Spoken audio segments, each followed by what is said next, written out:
নমস্কার বন্ধুরা, আমি জয়রাজ খেল গল্প পরিবারে আপনাদের স্বাগত জানাই। তো চলছে ইন্ডিয়া ইংল্যান্ডের টেস্ট ম্যাচ সিরিজ। ইন্ডিয়া প্রথম টেস্টে হারের পর একটা বড় চিন্তার ভাঁজ দেখা গেছিল আমাদের ক্রিকেট প্রেমীদের মধ্যে, যে ইন্ডিয়া ঘুরে দাঁড়াতে পারবে কি, যেখানে সেকেন্ড টেস্টে কিছু চেঞ্জেস করা হয় এবং সব থেকে বড় চেঞ্জেস যেটা দেখা যায় যে জসপ্রীত বুমরা ইন্ডিয়ার 1 নম্বর বোলার, তাকে রেস্ট দেওয়া হয় ওয়ার্কলোডের জন্য। তো সেই হিসাবে ইন্ডিয়াকে টেস্ট ম্যাচ জিততে গেলে 20টি উইকেট নিতে হবে। তো সেই 20টি উইকেট কে নেবে যদি জসপ্রীত বুমরাই না থাকে? তো সেই হিসাবে ইন্ডিয়ান স্কোয়াডে 3টে চেঞ্জ দেখা যায়।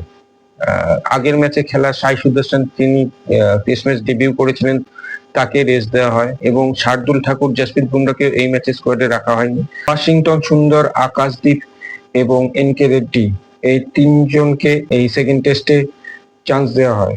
ইংল্যান্ড প্রথমে টসে জিতে ইন্ডিয়াকে ব্যাট করতে পাঠায়।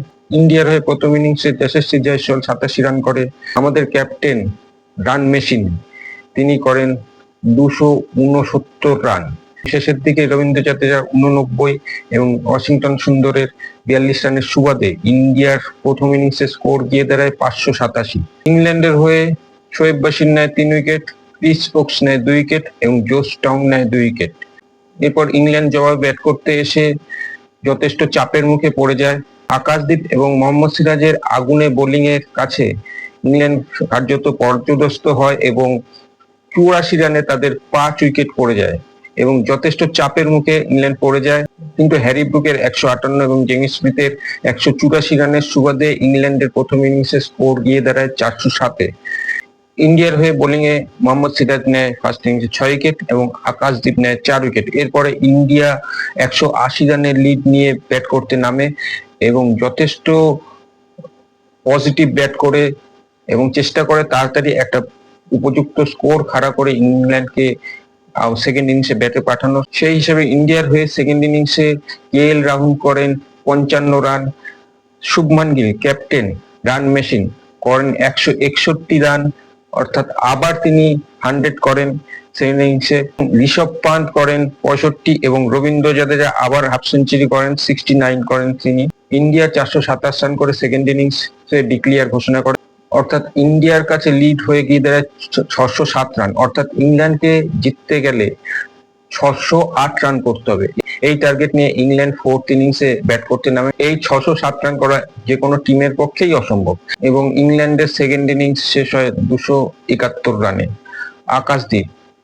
আকাশদীপ আবার 6টি উইকেট নেয় এবং ইন্ডিয়া এই ম্যাচে 336 রানে জয়লাভ করে। আর এই জয়ের সুবাদে এজবাস্টনে ইন্ডিয়া একটা ইতিহাস গড়ল। এই মাঠে কোনোদিনও ইন্ডিয়া জয়লাভ করেনি। কপিল দেবের ক্যাপ্টেন্সিতে একবার ড্র করেছিল, কিন্তু কোনোদিনও টেস্ট ম্যাচ ইন্ডিয়া জিততে পারেনি। তো এটাও ইন্ডিয়ার একটা হিস্ট্রি ক্রিয়েট হলো। আর শুভমান গিল তার ক্যাপ্টেন্সিতে প্রথম জয় পেল। আকাশদীপ, তিনিও একটা ইতিহাস গড়লেন। 49 বছর পর ইন্ডিয়ার হয়ে এই মাঠে কেউ 10 উইকেট নিল। এর আগে চেতন শর্মা 1986 সালে 10 উইকেট নিয়েছিলেন। আকাশদীপ দ্বিতীয় ভারতীয় হিসেবে 10 উইকেট নিলেন এবং ইন্ডিয়াকে তার ক্ষুরধার আগুনে বোলিং এর মাধ্যমে জয়ে ফেরালেন।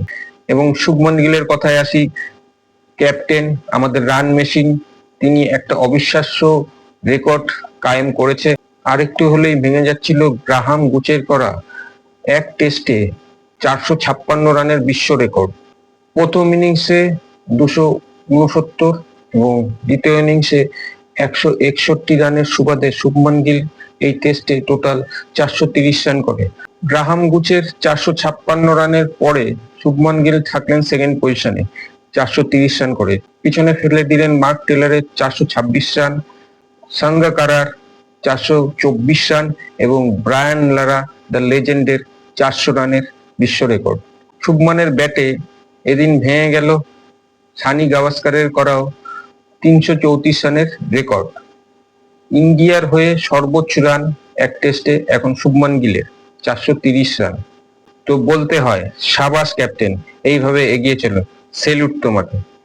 তো পরের টেস্ট লর্ডসে, তো ইন্ডিয়ার পারফরমেন্সের সুবাদে বলাই যায় যে লর্ডসে আমরা হয়তো আরো ভালো রেজাল্ট করবো, যেখানে বোলিং স্কোয়াডে জসপ্রীত বুমরা তার অন্তর্ভুক্তি হতে চলেছে এবং বলাই যায় যে যদি জসপ্রীত বুমরা চান্স পায় তাহলে ইন্ডিয়ান বোলিং স্কোয়াড আরো ক্ষুরধার হবে, আরো আগুনে হবে।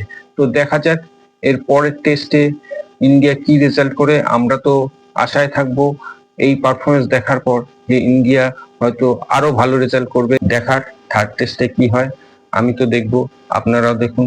আজকের ভিডিওটি আমি এখানেই শেষ করছি। দেখা হচ্ছে পরের ভিডিওতে। ভালো থাকবেন, সুস্থ থাকবেন, সঙ্গে থাকবেন। টাটা।